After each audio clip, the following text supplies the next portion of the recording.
അപ്പോൾ ഗൈസ് ഷാർജയിലൊക്കെ നല്ല മഴയാണ് കേട്ടോ.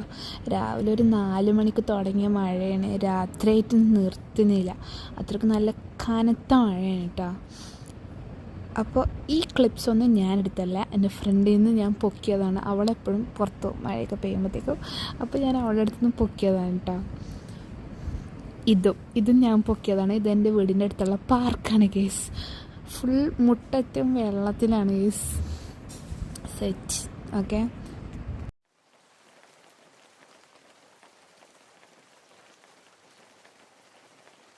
അപ്പോൾ ഇത് ഞാൻ ഉച്ചയ്ക്ക് ഉണ്ടാക്കാൻ തുടങ്ങിയ പഫ്സാണ് കേട്ടോ. ബീഫ് പഫ്സാണ്. രാത്രി ആയപ്പോഴാണ് കഴിഞ്ഞത്. മഴയൊക്കെ കണ്ടപ്പോൾ ഉണ്ടാക്കാൻ തുടങ്ങിയത് ഗൈസ്. പക്ഷെ നല്ല ടേസ്റ്റ് ഉണ്ടായിരുന്നു. ബീഫ് പഫ്സും കട്ടൻ ചായയും മഴയും സെറ്റായിരുന്നു. അപ്പോൾ ഞാൻ അതിസാഹസികമായി നിങ്ങൾക്ക് ഇടിമിന്നൽ കാണിച്ചു തരാൻ വന്നിരിക്കുകയാണ്. കണ്ടല്ലോ, ഇപ്പോൾ തന്നെ ഞാൻ ഓടിയിട്ടുണ്ട്. അപ്പോൾ നിങ്ങൾക്ക് വീഡിയോ ഇഷ്ടം ലൈക്ക് ചെയ്യുക, ഷെയർ ചെയ്യുക, സബ്സ്ക്രൈബ് ചെയ്യാൻ, കമൻറ്റ്.